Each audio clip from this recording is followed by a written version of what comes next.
Hey, everybody. This is Dr. Lee Whitmore. I'm Vice President for Education at Focusrite Group. And it's great to have you all here. What an amazing event we have planned.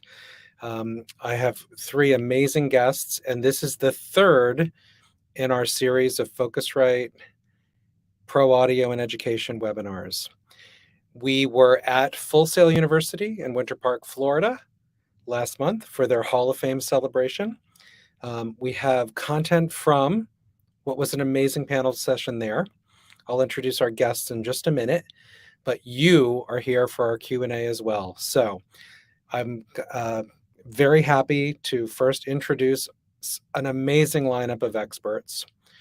First today, we've got Dr. Henry Panion, Stevie Wonder's conducting arranger, director for technology at the music school at the University of Alabama at Birmingham.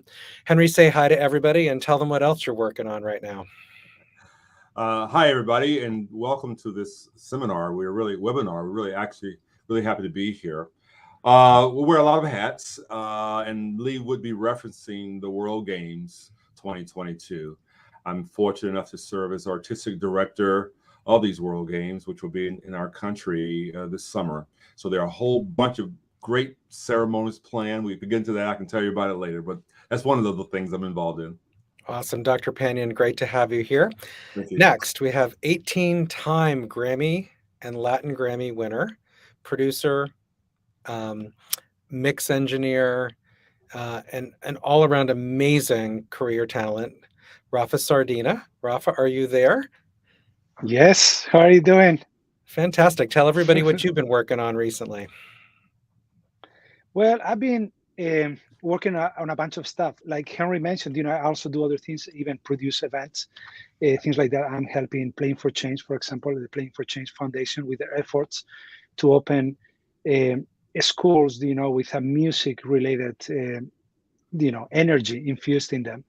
And other than that, I'm doing a lot of things, working at the moment with Linda Ronstadt, working with a lot of Latin artists, Monsieur Perinet, many other. And yeah, mixing a lot for other people too. Fantastic. And our third panelist today, my colleague, Dave Rieley. Dave is a mix engineer. He's worked with Straight No Chaser, with a number of artists, and he's also head of our Focusrite Pro work here in North America. Dave, say hi to everybody and tell us a little bit about you. Hi, everybody. The extra current things that I do, I still am a current freelance mixer for Warner Chappell. So that is what I'm doing when I'm not doing Focusrite Pro. Fantastic. Well, what an amazing panel. So here's what's going to happen next to our audience. So that, again, this is Focusrite's Pro Audio and Education webinar. We're next going to play out a fantastic discussion we had at Full Sail University in Winter Park, Florida, with students there and alums for their Hall of Fame celebration week. Henry, Dave, and Rafa will be here. And as you listen to our audience, we've taken questions as you've registered, and we'll take some more. Be ready. We'll play out the event that happened at Full Sail, that conversation, which is all about how to get great careers in music and audio. And as that pre-recorded stream ends, we'll come back with Dr. Panion, with Rafa, with Dave, and me. We've got questions from the audience. We'll take more, drop them in the chat, and we're going to have an amazing conversation. So Focusrite Group, Focusrite, Novation, Atom Audio, Martin Audio, Sequential, Linear Research, and more, Amplify Music are all here as your sponsors and hosts of this event today with Full Sail University. I'm going to turn it over to our producer now, who's going to stream live the event. Watch it. The conversation was really awesome, and we'll be back with you shortly live to take questions and have a conversation with all of you that are joining us today live here in Focusrite's Pro Audio and Education webinar, episode 3. Over to our producer. We'll be back live with you in just a little bit.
please put your hands together and help me give a warm welcome for our host, Dr. Lee Whitmore.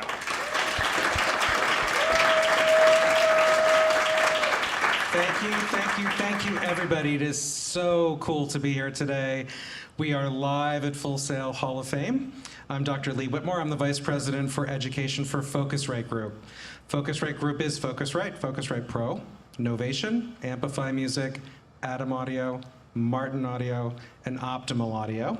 And this today, live, is the third episode, and thanks to Full Sail, the first time live because of the pandemic, of Focusrite in Education's Pro Audio in Education series.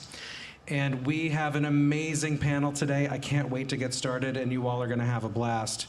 We have three amazing professionals with me. The focus in the series is all about careers. It's about working in music, in audio, in sound, in production, mix, engineering, music creation. And we're gonna talk about some amazing careers. The folks that we have on stage, I'll introduce in just a moment. And we'll also have time for questions from you later in the session, here in the room and live. So with no further ado, I'm gonna make some introductions. We're gonna start first with the gentleman directly to my right, Dr. Henry Panion.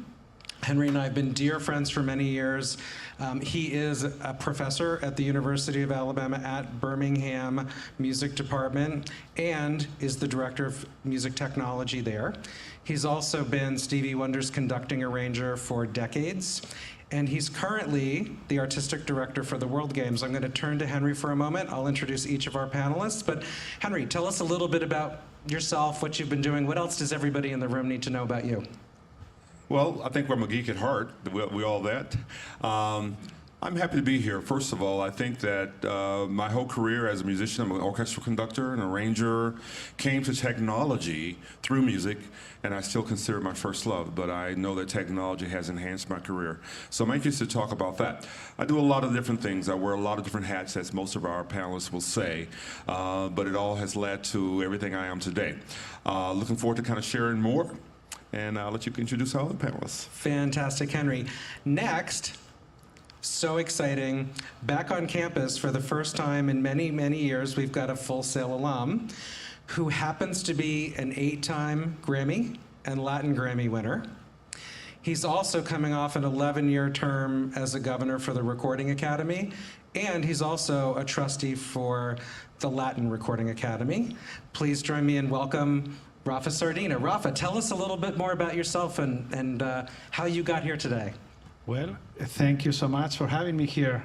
It has been 30 years, exactly, to the point.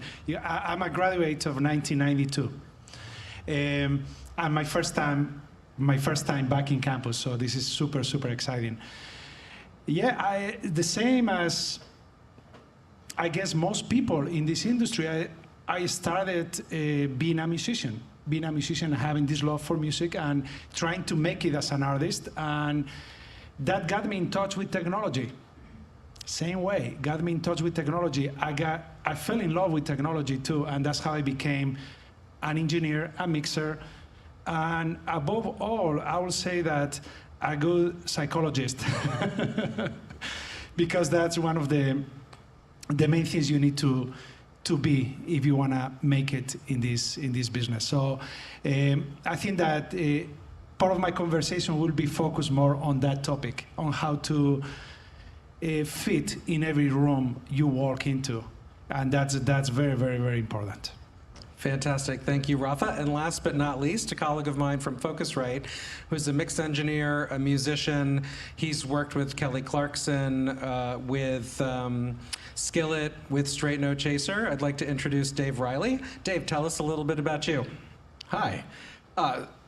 Similar. I mean, we all start off pretty much as musicians or wanting to be musicians. Some of us make it, some of us don't. And that led me to, I didn't want to stop, and I still wanted to create and have a passion. So I went into the studio and just learned and kept doing that. But as sometimes paths stray.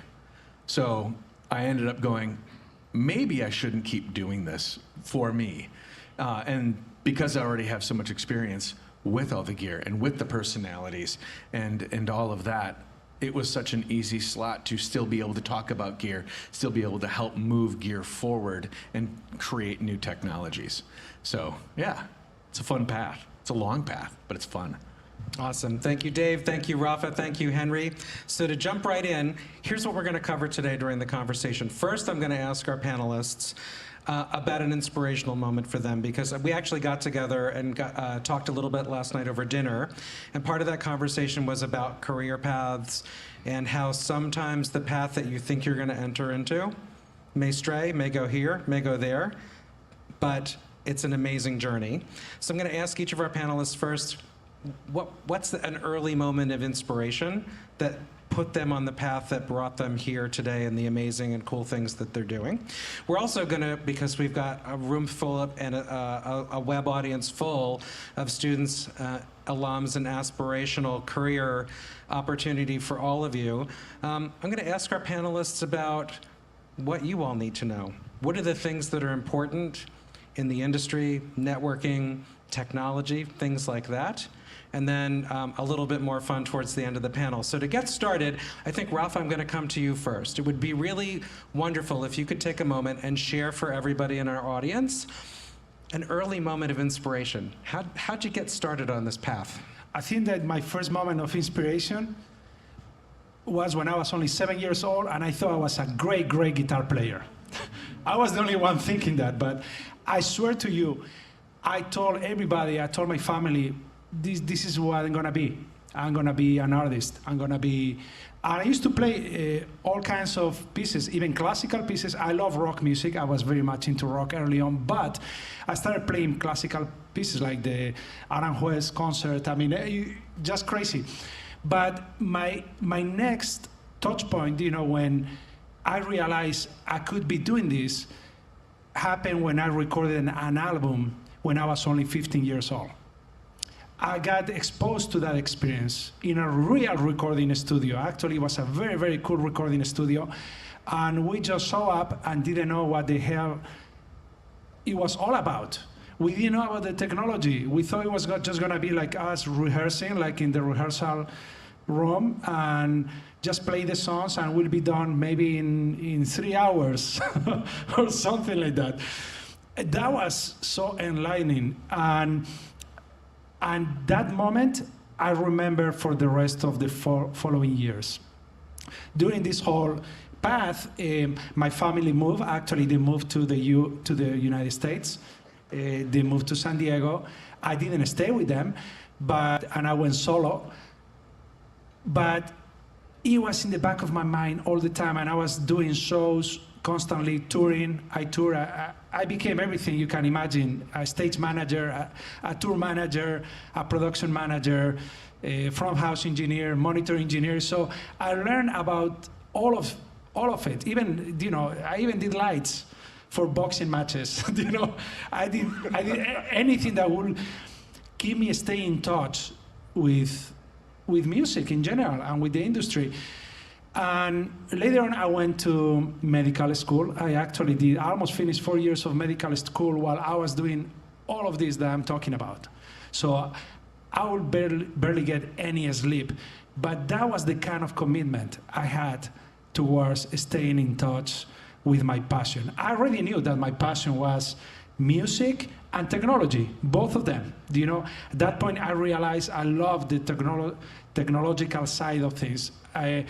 And I started learning about production. So that was pretty much my path.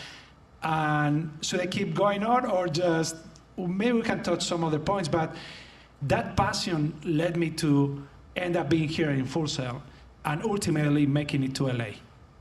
Thank you, Rafa. That's fantastic. And yeah, Rafa just touched on a couple of things. We'll definitely geek out. We've got a bunch of technologists here on stage, and here we are at Full Sail, so we will for sure talk about that some. Dave, let's go to you next. Give us a moment of inspiration early on. Your path's different than Henry's, is different than Rafa's, is mine. Share a little bit of that. It's actually quite similar. The first time I ever was in a studio was not a quite nice studio, but it was big tape machine, board, all of it. And I remember going in being told, that sucked. And I went, oh God, we suck. Okay, and that was the first moment of putting it all together and realizing, oh, this is not just we're going to have fun. This is going to be work. But I thought it was so interesting to watch the tape machine move and see what they were doing, and that just kind of stuck with me. So after years of touring and playing and finally getting better, I felt like I wanted to be in the studio more than that. I thought being in a van is fantastic, but not as fantastic as having an apartment and, you know, all the normal things in life. So that moment kind of came back. So that's when I went to go work in studios. But it was that thing of feeling like it was magic, feeling like when it was all done and we actually did moderately decent takes, it was great. And why wouldn't you want to do that forever? Thanks, Dave. Awesome. Henry, how about you? You know, I've been thinking about this question and thinking about you, and you know, there are key moments throughout your life that you'll always be inspired, hopefully. So there were initial moments. I've been in music since I was in kindergarten, literally. So that's when I started. So music was always going to be there. But when I got into college and I had a chance to do an arrangement and hear this marching band performing my music, and I thought I wanted to be an educator or a band director. I love that. I said, wow, man, I want to be a writer and composer. And then the next, I think, critical moment was when the Macintosh came on the scene, and I recognized, wait a minute, I'm doing my orchestral arrangements, and I don't have to wait to go before an orchestra to hear them. And I can sit there with an 8-track tape, because all the tape I had, but I could use a sync box and have all of my MIDI gear running at the same time. It was like, that's the world. And so the moment where I recognized that I could incorporate technology into what I do as a composer and arranger, it kind of changed the world for me, and I've been doing that now for a long time. Fantastic. Henry, I'm going to stick with you for a moment. Here's what's coming next for the panel. Everyone on the panel is working on some amazing projects right now. We're here to talk about careers. We've got a room full of, and a web audience full of students, some just getting started, some on their path already. What I'd like to hear from each of you is, explain a little bit about a project that you're working on right now. And for the students here, if they were going to knock on your door because you needed some help with a current project or something that's coming up, what do they need to know? What do you want to hear from them? What skills should they have if they're going to get your attention? Because some of them may be knocking on your door pretty soon. Let's start with Henry. Well, the latest project I'm working on is a really large one. It is artistic director of the World Games. The World Games are like the Olympics, and it will take place this summer. So as artistic director, that involves everything you see with the 700-member cast that we'll have, from a 75-piece orchestra to dancers, and a myriad of stars that will be there. Even if you've seen the Spider-Man movie, Hunter Kowal, who's flying the drone as the Goblin, he will be in our production. But when I think about students and some of the skill set, for intelligent students, we don't have to necessarily teach you. We're in a world where you learn a lot about all the technology. But one of the things that I love doing with students is teaching you how to learn.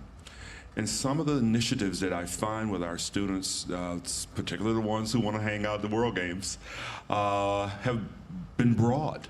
From those who are doing sound design, for those who are doing copying, some of the simple things as wiring. And so there are a myriad of skill sets, but one of the most important traits that I think you can have is recognizing that you've got to be, and I've heard this, I can't take credit for it, you've got to be a great hang. People have gotten to want to be around you. And they've got to, because you can learn a lot. Usually first day of class, I will know those students who will end up being a great hang. Yes, your skill set has to be there, your willingness to be a partner and work, and your work ethic. There's nothing to take place for having great work ethic. And I can tell you, very few people will outwork me. Some who are much more talented than I am, but I think that a lot of the opportunities that I've had, thinking about myself and thinking about where you are, is because I've been willing to just work at it. So I think those traits will will reveal themselves right away. So those are the things I look for. Henry, I'm going to add one little piece to that, and then I'll move to Dave next. So you're artistic director for the World Games. Yes. How many people are involved in that production?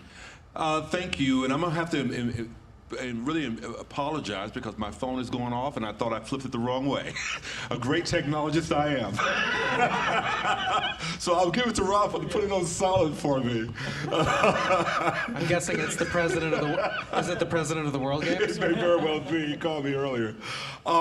So this production is huge. We will have, just on the creative staff under me, are 55 creatives. And mainly from choreographers to orchestrators to choral directors to background singers to just a full task there. And we meet regularly, as you can imagine. On the production staff, there may be another 100 just there. And then all the cast that are working from surround sound, some of the things we're doing. There's some cool technology, and we'll get into the weeds of that, the geekdom of that. So it's a large, as I love to do, of course, but it's a very, very large staff.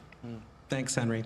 You know, Dave, I'm thinking, listening to Henry, Dave and I had the pleasure of meeting with Henry early on as he was beginning to work on the World Games project and starting to do some recording, working in his studio and upgrading his studio.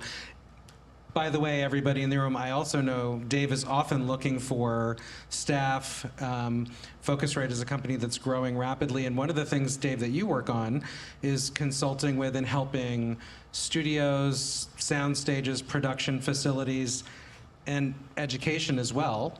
Right here at Full Sail is one of the largest Focusrite RedNet implementations. It's something that grew dramatically with the pandemic to solve problems. Maybe you could tell everybody a little bit about that part of your role and the kinds of things that you look at when you hire for the kind of work that you and I do on a regular basis. Absolutely, and I think it actually goes across the board for whatever you're going to do. The two things that really have always helped is blind, dumb tenacity. Right? I'm not going to stop. And the other thing that helps having blind, dumb tenacity is the fact of hearing no doesn't mean no. No always means not yet. So whether it be an internship, a job, or whatever you're going to do in life, always understand someone's going to tell you no, but it really means not yet. So whether it is working with a company, working with artistics, it's all about being tenacious, because you may catch someone on a bad day, right? And they can go, I don't know who you are, get away from me. But that's not what they mean. It's, I'm having a bad day. So for anything, any career path, to me, that would probably be the biggest thing. Because obviously in sales as well, you gotta know that no doesn't mean no, it means not yet. Thanks, Dave. Rafa, how about you? We got to talk a little bit at dinner last night about some of the cool projects you're working on. I'm sure the audience will love to hear what's happening. I have a very eclectic career, so I go from, I don't know, from the D'Angelo project to a Latin project to Residente, or then I jump to something else. So, and I always love to keep it that way. And that's part of my pursuit of happiness. That's part of my very personal way of viewing, you know, the world and my career and the possibilities. And you just mentioned no is not a no, and that's the biggest truth ever.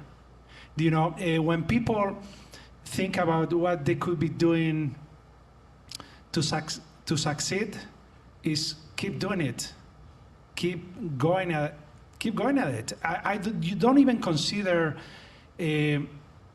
the outcome to be negative. I mean, just consider you are eventually going to make it. Somehow you're going to make it.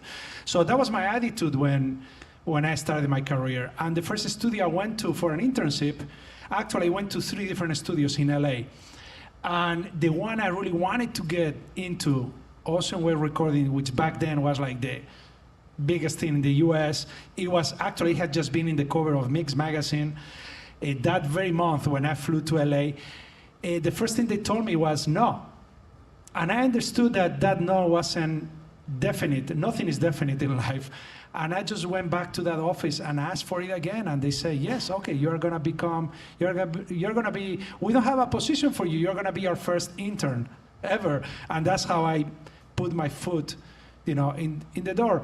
But when you walk into any work relationship, what you mentioned is so truth, so truth. You have to be a great hang. You need to have good timing. You have to be super enthusiastic, but you need to know when to sow it. When is the right time to sow your enthusiasm, and when you need to be a fly in the wall. Maybe you need to be a fly in the wall for most of the session, and then towards the end, you can actually, express yourself when you are in a more intimate kind of situation, maybe with the artist not right there, or I don't know. You have to really project how you like that situation to go if you were the producer. And I always had that in my head, even as an engineer. I became a great engineer, I think, because I was thinking as a producer, always, in every situation. I would walk into a room and I would know who the songwriter was, who the arranger was, what they needed, what were their insecurities, their fears. I would know what the artist was going through. You know exactly what an artist is going through just by looking at him or her. Look at their face, and you are gonna know in 5 seconds if you manage to learn to read people. You are gonna know what that person is going through. You are gonna know if that person is super scared of being there. And most people are a little bit scared of being in a session, because it becomes a huge test for them.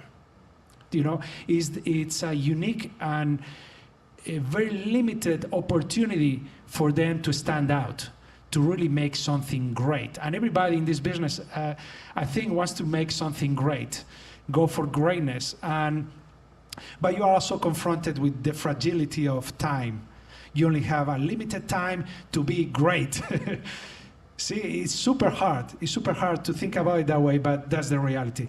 So I will say that for the most part, you have to be all of that and be great at management, have great management skills.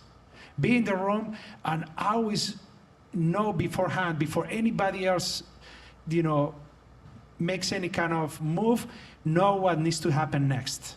And if you don't know, ask. Don't be afraid to ask, ever. Respect the line of command, who the producer is, and go from there. But I think it's very complicated, but quite simple at the same time. Quite simple. Yeah. Thank you, Rafa. I'm sure you're all inspiring questions. Remember, folks, when we get toward the end of the session today, we're going to open up for questions. So some really great fodder for conversation there. Rafa, I'm going to come back to you. So we just had an amazing opportunity as a group to tour facilities here at Full Sail. We were in studios. We were on the stages and some of the vocal booths. We went to the Fortress and talked a little bit about esports. In the conversation, we talked about film scoring, sound. Rafa, with the projects that you've got on the docket, maybe something you can talk about that's coming up. If any of the students in this room are going to come up and talk to you about working on one of those projects, we'll geek out a little bit and talk about technology, because we saw so much here in the amazing facilities at Full Sail. What are some of the things, and I'll ask each of the panelists this, from a technical skills, chops, there's immersive audio and Atmos, there's audio over IP and Dante and RedNet. What are some of the technical things that this audience should be thinking about? Because if you're going to hire somebody for a project, they just got to know that. What are some of the table stakes? They need to know more than I do. No, but seriously, they need to be so eager to read every manual, every information out there about the technology and follow the technology, be current with the technology. It's moving super fast. I mean, when I started, and we're talking about 1992, we still use tape, but it was the first integration of digital tape. We're using a lot of the Mitsubishi digital, the Sony digital tape, Pro Tools, the beginning of Pro Tools. We're using Pro Tools. Actually, I was one of the first people ever to use Pro Tools so much in a recording studio. But back then, we couldn't even synchronize things properly. So we will talk to technology people to develop new firmware, new things to be able to actually synchronize things and be able to use it, right? I remember working with Dr. Dre, and we'd be in sessions and we wanted to do something, and then we had trouble synchronizing things. And those were different times, and whoever knew a little bit more than the other about technology will get the gig. Basically, that's how it goes. So you need to be at the forefront of technology. You need to always refresh yourself with the new information, and integration of that technology. That's super important. Not just know the technology, but imagine uses for it. Even uses that other people are not talking about. So you can actually be a little bit of an innovator in your own circle. And that brings a lot of value to whoever you are working with or who you are working for. I never like to say somebody's working for me. I only want people that work with me, okay? I treat them as equals as long as they step up to the plate. And very, very early on, they get to have huge responsibilities. Not the small ones, but really, really big ones. But I always tell them, if you fail, don't be so focused on failing. Be focused on being great at it. Because if you fail, you're going to have a second opportunity. It's not just like where somebody's going to kill you or something, right? And that's where because that's where you actually learn the most. Your first failures are the biggest learning lessons for life. Not in that very moment, but for life. You will always remember what went through at that very moment. And I'm not talking about the specific failure, but what was going through your head right before you failed. What actions you took and which ones you didn't take or you ignore. Telltale signs that something was going to be wrong, but you didn't follow your instinct. You have to basically follow your instincts 24/7 in this industry. Thanks, Rafa. Next over to Dave. Dave, you and I have recently spoken. I know you recently helped with solutions for the Super Bowl broadcast. I also learned something from Dave in conversation this week I didn't realize. Do you know, talking about immersive audio, I didn't realize this. There's more Dolby Atmos certified rooms in Nashville. In the city of Nashville. Than any place else. So anywhere. Dave's kind of got his finger on the pulse of, like, what technical chops do you need to have, and what things do you need to know, because the industry's changing, as Rafa mentioned, really rapidly. Maybe talk a little bit about that. And it feels like it's almost lightning with it, right? Even though Atmos has been around, it's the adoption of it. And let's be fair, it's, Tidal helps. Apple really helps.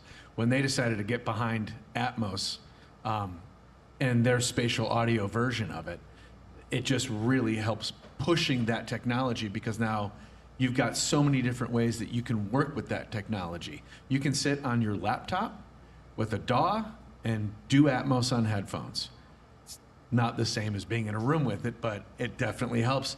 And it's keeping up. Like, what a great way to say it. You have to know the technology. I started right at the tail end of tape, and we already had a Pro Tools machine. So it was straight to Pro Tools. So when I started recording on tape, I had to go backwards. And it was so funny to go, oh, that's why they call it that. Like we were saying, the scrub function. It's like, because you would scrub the tape. It's just one of those things of you learned that history of it. But to keep ahead or be on top is really where you really want to be, because of all of these things that are changing so incredibly fast. And it's hard for big environments to keep up, because they're already keeping up with so many other things, that being light and fluid sometimes really can help you as students, because you can walk into these environments, be a good hang, don't be pushy, find your place to say it, but then say, oh, I can help with all of this. Thanks, Dave.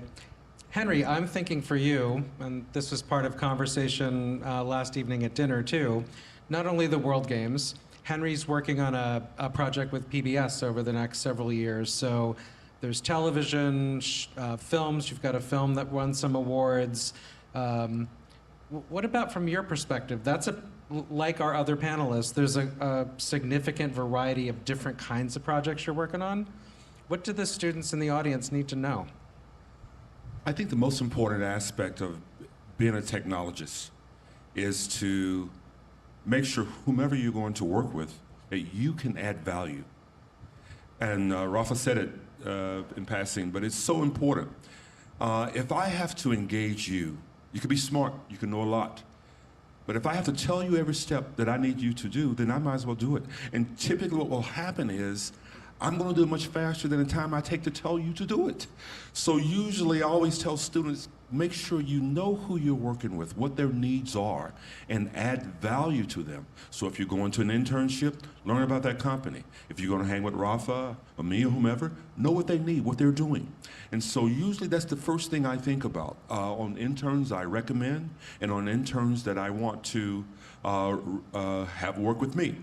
I think the other part of this about learning technology, you have to be a sponge. There was a time when we would open our head, pull it back, and you expect a teacher just to pour things in your head, chapter 1 all the way to the end of the book. We have a hyper-learning environment now that has really gone through the roof logarithmically. You have to pick up every magazine. I can remember when MIDI was a magazine. You know, and I would read that magazine, and I have stacks beside my bed. And this is what I do. I get the magazine, I fly through. I'm interested in that, I'm interested in that. I fold it back, I'm interested in that. And then I go back. I've been doing this for decades, and I still do it. Same here. You know, no, seriously, that's part of a great technique. Yeah. It's the only way you can stay, because there's no academic book. By the time the book is published, guess what? It's out of date. So the best way you can stay current is to do that. And my wife hates it because stacks of magazines by my bed. But this is the way you have to learn and love learning. And there's just no substitute for that.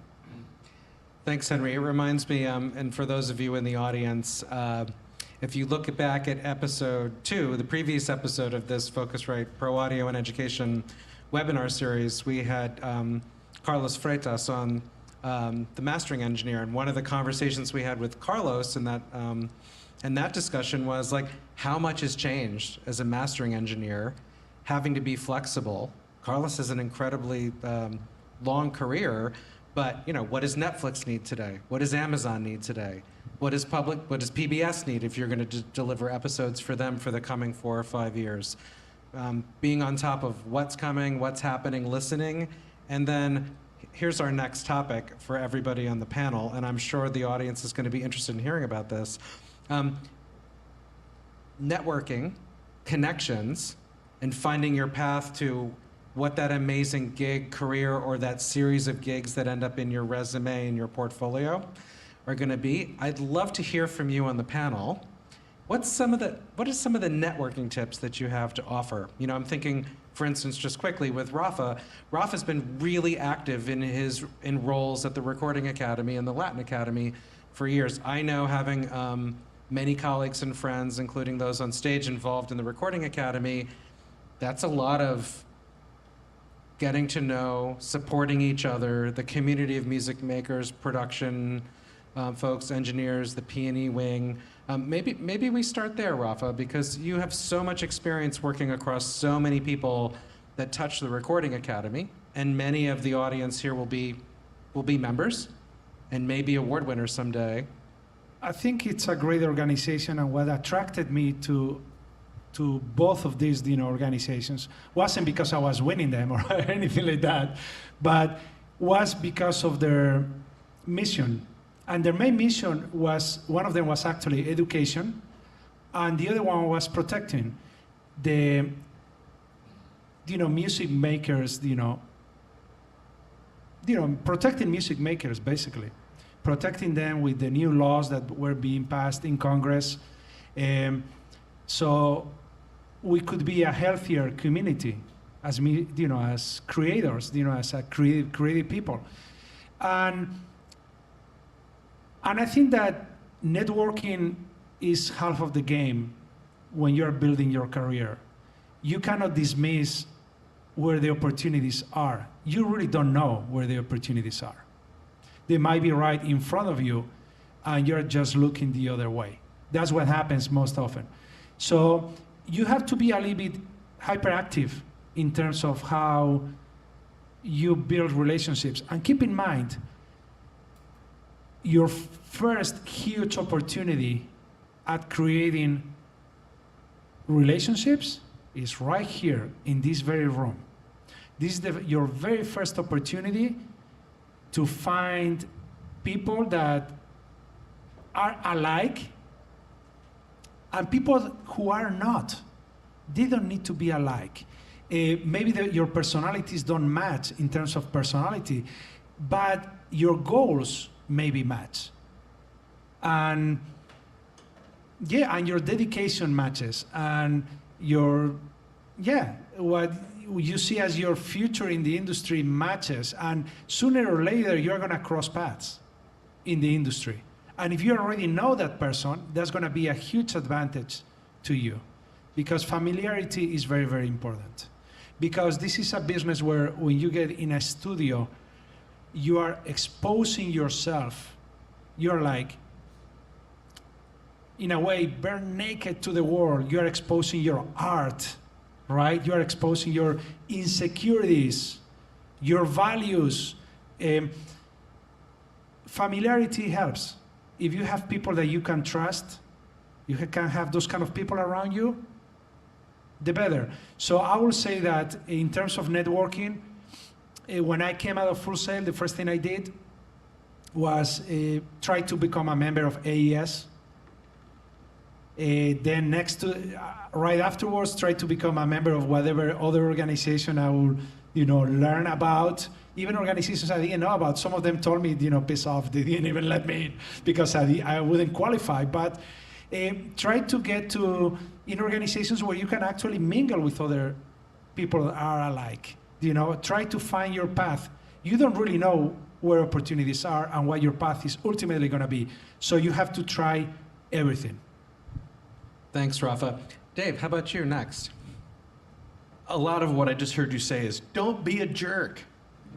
There are so many people in this room that quite possibly could have mind-numbingly amazing careers. And they can help you as you can help them. It's just the way it works. And we were even saying last night, there are so many opportunities from knowing other people that will come your way that may not be a big direction in your life, but I had a good friend, we both had studios near each other, and he called on a whim and he's like, hey, I thought you had a project right now. I'm like, canceled. Cool, I need someone on a movie set. So I said, of course, yeah, because if you say no, you don't know. So I spent a month on a movie set. It was awesome. It wasn't as disillusioning for me as it may have been for you, but it was that thing of you get to try things and you don't know where your path goes. Don't say no. Be friends with people. That's how you're going to keep moving forward. Don't be a jerk. He said that because I worked on a movie set one time with Tom Hanks. I was super young, and I couldn't watch a movie for the following 3 years because I know what was going on behind the scenes. I was like, oh God, there must be 100 people this side of the shot, and it was terrible for me. I love it. I'm going to turn to Henry next, and I'm just thinking, Henry, we were reflecting. Henry and I met each other 25 years ago. Check me if I'm wrong, or maybe a little bit more, in Normal, Illinois, at the College Music Society meeting there. And now we've stayed in touch for more than 25 years and crossed paths, me at many different companies in many different roles, and I've had the pleasure of watching Henry grow in his career. I know his wife, I know his children.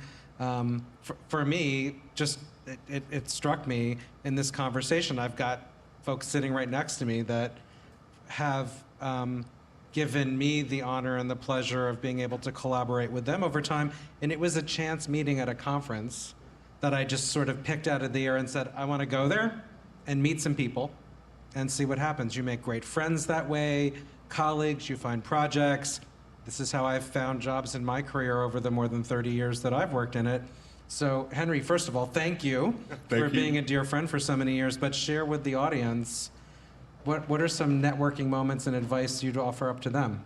And thank you, Lee. We have been great friends for 25 years, and I just appreciate Lee for tolerating me over those 25 years.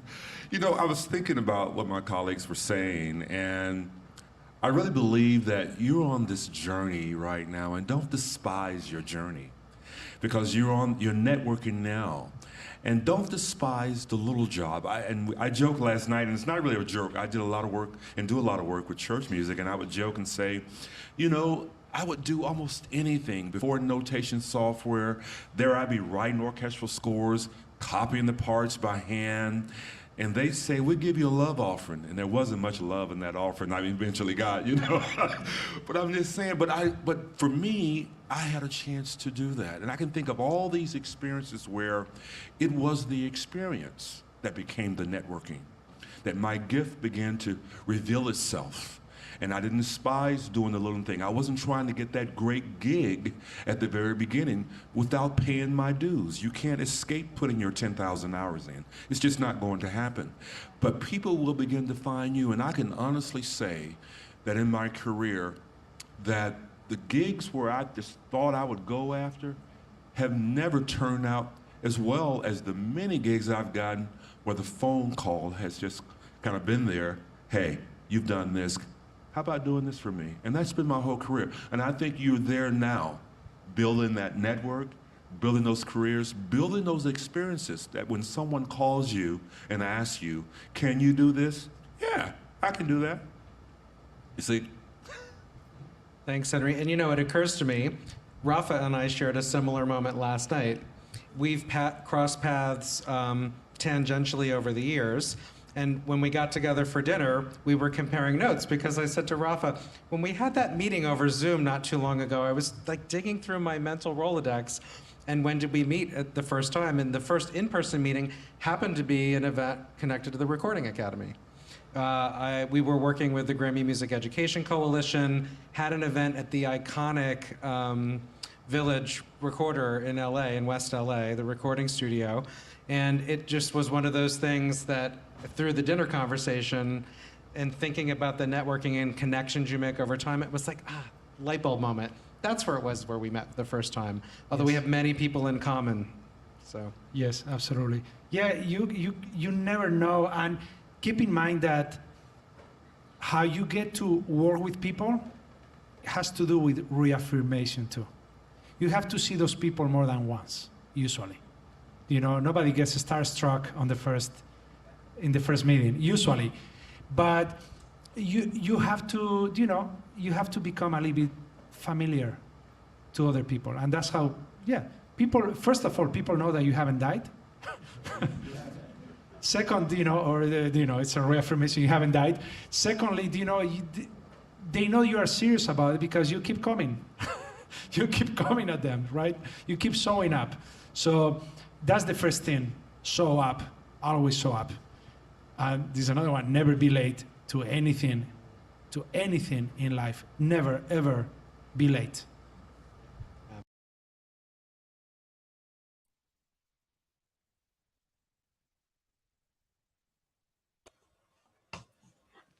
All right, everybody's back. What a wonderful time we had at Full Sail University, and I want to thank the folks at Full Sail, everybody in the audience, everybody there for Hall of Fame week. We had just a blast, and thank you for capturing that event. Back for live Q&A, and I've got Rafa Sardina, Dr. Henry Panion, Dave Rieley here. We've got some questions that have come in from pre-registered attendees, and I want to encourage everyone who's watching live right now, feel free to drop questions in as you're watching. I'm looking at them, I can see them, I can pass them on to our special guests today. And so, first question that's come in from the audience, and this is from a student at SAE Institute in Chicago, where actually Dave Rieley and I will be tomorrow. And it's this, Obina asks, how do you get started in audio becoming a mixing, recording engineer? How do you get started? So I'm going to throw that one to Rafa first. The question again is from SAE in Chicago. what's the advice to get started? This is somebody who's studying audio engineering and production at SAD.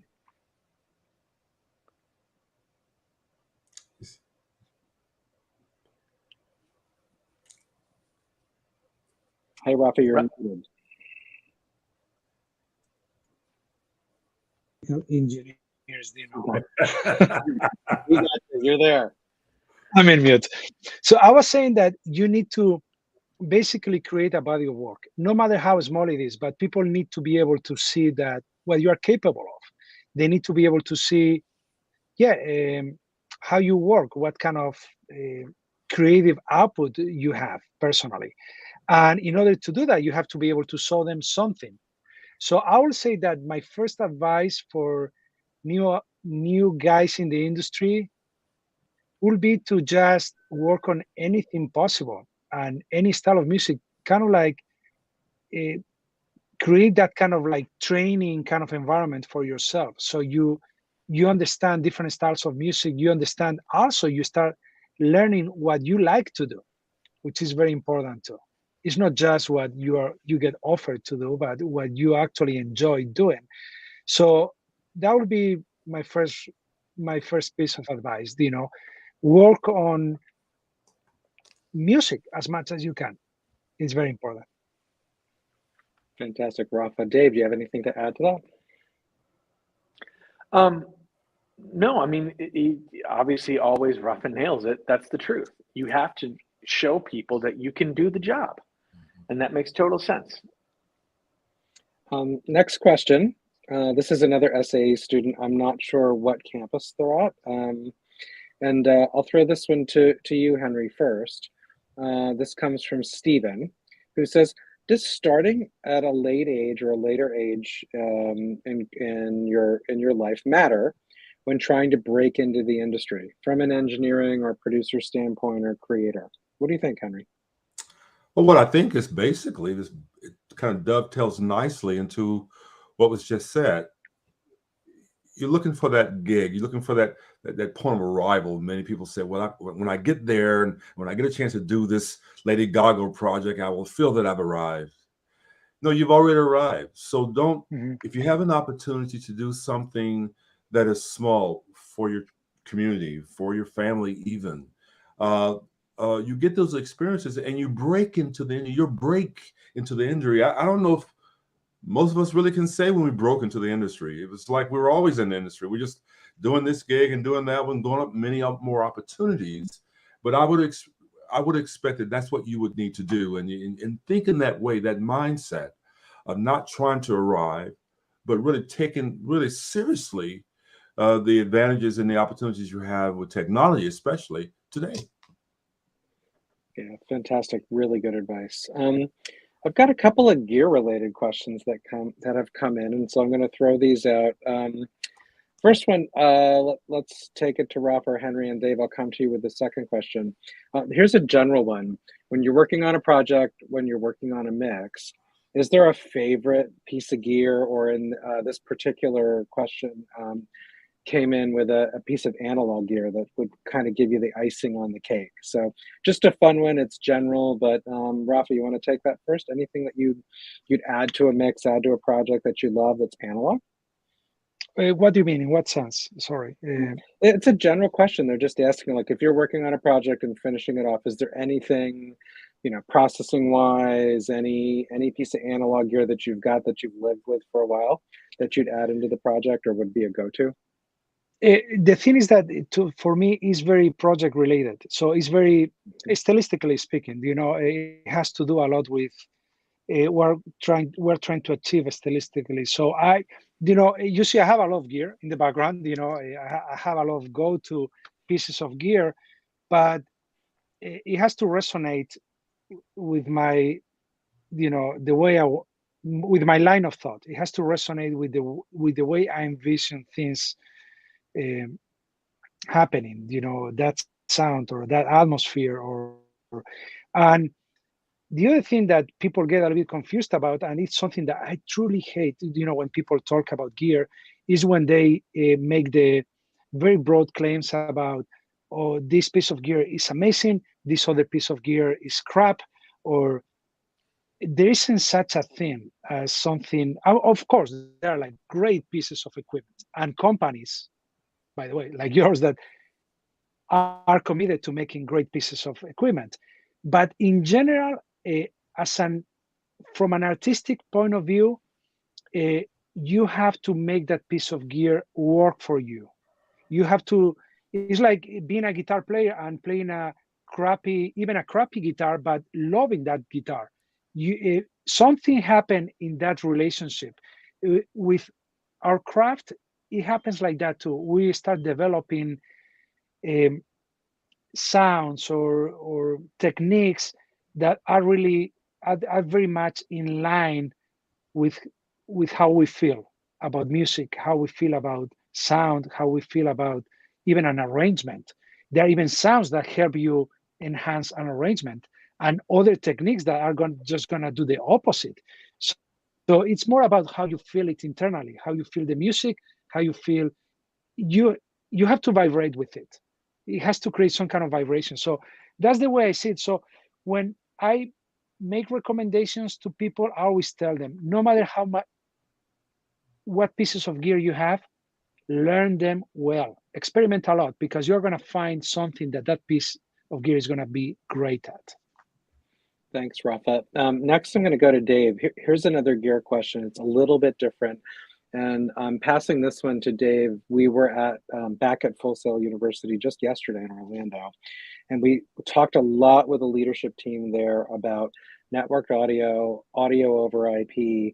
And so the question that came in, Dave, was from Owens Community College, from Robert, who asked about that. Why don't you tell everybody a little bit about how audio over IP, folks have heard Dante, what's that about, just very briefly? And then the question is, in education and in production, like, who's using it? Wow. So Dante is a protocol that enables you to digitize audio and send it over great distances over either Ethernet cable or fiber. And it's a protocol that we've fully embraced as a company, because we like what it does. And we've been able to work really well with it, I think there's about over 2,500 products that are using Dante globally. The people who use Dante, anyone who's moving audio, the NFL Network uses a lot of Dante. Post-production studios use a lot of Dante. Recording studios use a lot of Dante. I mean, anyone who needs to have excellent quality and be able to transfer audio is using it. The Olympics uses it. Live audio uses it. It's 10 years ago, you could say Dante's new and Dante's different. And it's been 10 years that we've been doing it as a company. So it really has gotten into a lot of places. And now education is really has caught up because now it's being taught. So like all things, it takes a little time for it to really permeate and sink into essentially society. And Dante's fully there because it is in all aspects of audio. Thank you, Dave. And I'll mention to our audience, if you go to pro.focusrite.com, you'll find a variety of education case studies. And one of them is a recent story that we published about Dante implementation at Full Sail University, which has a really significant infrastructure deployment of Dante with the Focusrite RedNet there. Next question, I'm going to go to Dr. Panion, Henry. This is from someone who's watching on YouTube Live and typed in a question by the handle Skip to My Lewis, and who's in Philadelphia. And the question is about education and getting music and audio, teaching audio to communities, maybe some that are under-resourced. Henry, at first, would you tell everybody, I'm very familiar with what you do at Audio State 55 with your community and youth outreach and with the school district in Birmingham, Alabama. So could you just share a little bit about that? And then the question is, what are some goals around enabling educational organizations that teach audio music and STEM and under-resourced communities? I think it's a great question for you, given the work that I know you've done in your community over the years and around the world. You know, it's really interesting, and this dovetails nicely too. Never been a better time to embrace technology for two reasons. We're in a period when this is like the democratization of technology. Easy for me to say, meaning that so many people who may not be able to have that SSL console now is able to have a smaller module that you can use, or a Neve preamp that may have before just been in a Neve console. You can now just get that one channel to use when you're doing miking. But the same thing with all the algorithms that are used to emulate recording, the way we used to have a concertgebouw or a symphony hall or Avery Fisher Hall. We now can kind of get the DNA of those halls. So, and what I'm saying is, I recognize that it was because of technology that my music career was enhanced. And that's what I was trying to do. I was trying to find ways to incorporate.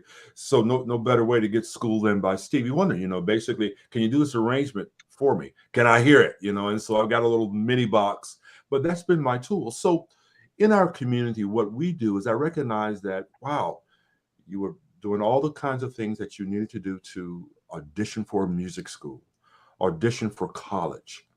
What kinds of programs existed really at the young age to prepare students to begin to think about? Because many times, by the time you get to college and want to go in there, you're kind of late and behind the curve. So what we just started doing, what I call pre-college music technology academies. And we've been fortunate to establish those in Hawaii and Egypt and of course in my home area.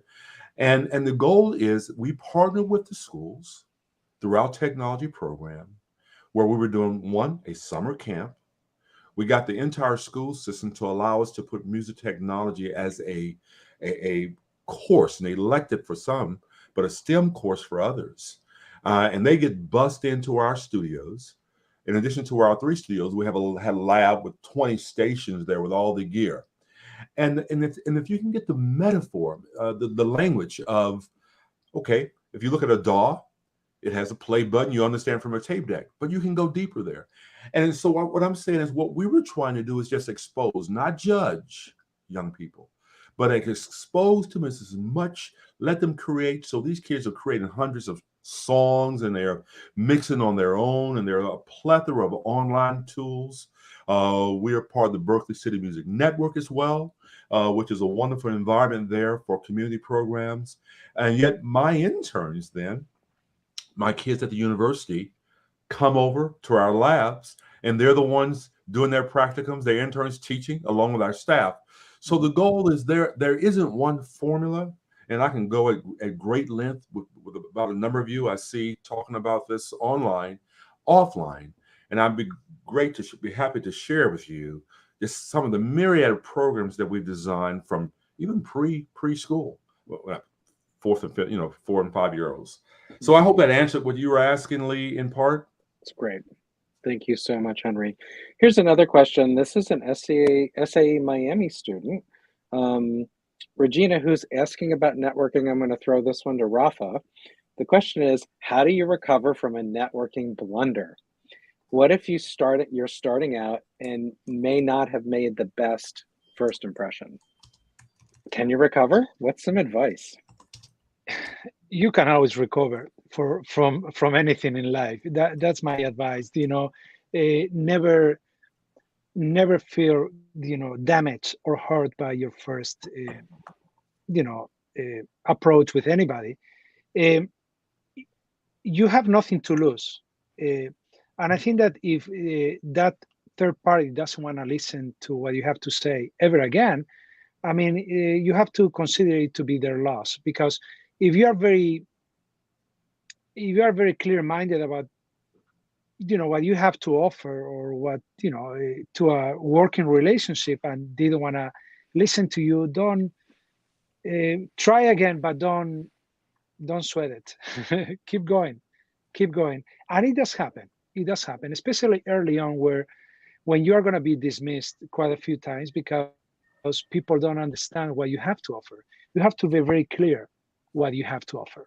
You have to be very clear on being able to portray your enthusiasm, being able to reflect your enthusiasm in that conversation, being able to make other people feel that you are all about this, that this is your dream, that you want to be part of a team, but you also have to explain how you can enhance the team, how you can be of value to the team.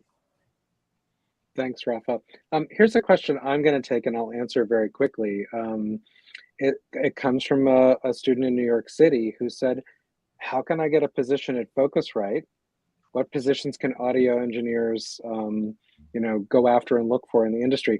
I'll tell you one thing from the Focusrite perspective, and I have a couple of industry roles that I am involved in, including serving as an executive on the or a board member on the MIDI Association Executive Board. There are a lot of opportunities in the industry right now for our company, for Focusrite Group in particular, and you can look through, go to the National Association for Music Merchants, the NAM website. For us, if you go to LinkedIn and search for jobs for Focusrite Group, you'll see a bunch of them posted right now. There's a lot of opportunity out there in the music products industry for audio recording, in post-production. There's a lot of places to look. Dave, I'll throw it to you for a moment. You work with a lot of professional customers in Focusrite Pro. Where have you been? Have you heard about opportunities? What are the segments in our industry that you've seen are hiring quite a bit right now? Well, as a resource, LinkedIn is probably the most incredible resource currently for a lot of this, because it'll list audio jobs, it'll list jobs of selling gear, how I got here. That is a great resource to go through and just start doing searches, and by city or by state or by country, it doesn't matter. That is where I would start a search for anything. And if you do a focused enough dig, you will find something that you want to do for sure. Here's another one. I'll start with Rafa, and Henry, maybe you've got an opinion on this. We'll take just a couple more questions before we close up the session for today. But Milo in the Bay Area asked, what about internships? Is an internship in studio worth taking if you already have a client base, if you're already doing some work? Is it worth going and interning somewhere if you've got something happening already? Rafa, what do you think? I think it's always worth it. I wish I had the opportunity. I wish I still had the opportunity to intern for other people. I'll be honest with you. I'm always, trying to learn new things. I'm always interested on what I don't know. So, and to this day, I wear many hats. I also produce events as an executive producer. I have my wine business. I have my educational business. I have many things going on, and some of them are pretty far apart from each other. And it comes from my desire to learn. But even if you just focus on your area of expertise, you just want to be a mixer, consider it to be the same way. In the world of mixing, there are like 100 different styles you could be doing it, 100 different ways you could be doing mixing. So there is always a lot to be learned. So I would say that from that perspective, absolutely. And even from the networking perspective, you're always going to find new paths to meeting other kind of people, the kind of people that are not immediately close to your circle. So I would say definitely. Yeah. Henry, how about you? Any advice to add to what Rafa mentioned about internships, training, networking? Yes. Having an opportunity to work with other people on other projects is the only way you're going to grow. I think most of us will talk about the experiences that we have, and usually what we set out to do, an opportunity or an experience led to something else. It wasn't like we said, I'm gonna walk this straight and narrow and I'm not gonna kind of move here and there. It's always about these experiences. So for me, I think an internship, and if you could fortunate to get one, a really good one, is very valuable. And like Rafa, I want to come and hang out. We've already talked about it, hanging out in LA, around his studio, and we often have people who just want to come out and hang out while I'm doing a recording session. Or Rafa works with orchestras as well. But having the opportunity to do that, and forgive me, is something that we really, really feel is important. So, and don't despise that. Again, what I said earlier, and that is, if you are in technology, you will be learning for the rest of your life. And I think early on, you will know that if you find yourself feeling bad because this new technology is moving so fast and you're not interested, that's a really good sign that you might not need to be in this field. Well said. Absolutely. Very well said. Lee, if I can jump in, there was a previous question that kind of, to me, goes into this as well. The gentleman who said, is there a time that it's too late to start in a career path? My first internship was at the age of 30. And I only got the internship because the studio manager thought, oh my gosh, this guy's so old, this will be funny. How long is he going to last? And within about a year, I got on my first big project where I went away and I worked on an Elvis Costello record. So starting at any age to pursue your dreams, start then, whenever, because life's going to keep moving forward. And then the internship thing, to go and echo what everyone else has said, it's always great to not be the smartest person in the room, because then you get to learn everything. Thank you, Dave. So we're coming to the close of our time here today for this third episode of Focusrite's Pro Audio and Education webinar series. I just want to ask and give Rafa and Henry a quick opportunity just to share. Henry, why don't you tell everybody, you mentioned the World Games, when's that happening? Where should they be watching? Sure. And actually, well, I'm probably going to give it away and I'll get my wrist slapped, but I'll go ahead and do it. We have in Birmingham, Alabama, July 7th will be the opening ceremonies. July 17th, the closing ceremonies. And we have an array of artists that we have participating, starting from the likes of Bootsy Collins all the way through to Lionel Richie, and which we had not cleared before, and everybody in between. And this particular production is a show that encompasses the best of a Super Bowl halftime. It encompasses the best of what you might see at a Disney park, all the lights and all the things we have there. We have about 500 drones in this show, and it's a whole lot of stuff like that. So I get to geek out in ways that I feel like, man, I never had before, and people are letting me do it. That's the interesting thing. So that will take place this summer in Birmingham, Alabama. And you can kind of look me up on Facebook and look up places like that, and you'll see some orchestral shows I have with some artists between now and then, actually. So super. Thanks, Henry. And Rafa, I think you've got an event coming up in May next month, right? Actually, yeah, in a few weeks. Well, actually, in a month, and about a month. Yeah, you're right. So yes, it's a big event. I'm doing executive producing an event for Playing for Change Foundation. We're going to have an array of great artists, including CeeLo and you name it, lots of them. Luis Fonsi, the guy who did Despacito, and many other. And it's a great event because the whole purpose of this event is actually to open and maintain schools for unprivileged kids that don't have any access to music education or sometimes not even any other kind of education. So it's a great opportunity to school them, to have them, give them some education. So I'm working on that. And of course, in my regular studio career, I'm doing a lot of productions and engineering and mixing and all of that. Well, thank you so much. And everyone, we had so many good questions. We will continue to do follow-up. I know we can take questions. If you go to pro.focusrite.com/education, there's a form there where you can ask questions.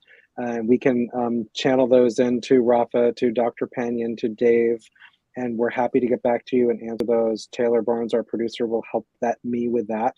So feel free to just hit up pro.focusrite.com/education, fill the form out. And my heartfelt thanks to Rafa Sardina, to Henry Panion, to Dave Rieley. Also, thank you to everyone in the production team at Hall of Fame Week at Full Sail University, to Gary Jones and that team for hosting the live event. We had a blast. We can't wait to be back next year. To everybody that asked questions, thank you, Dave. Thank you, Henry. Thank you, Rafa. Everyone, we'll look forward to seeing you next time. We'll do this again in the fall semester. Have an awesome summer. And everybody, thanks for being here again today at Focusrite's Pro Audio and Education webinar, episode 3. Thanks, everybody. Have a great rest of your day. Thank you. Thank you very much. Thank you.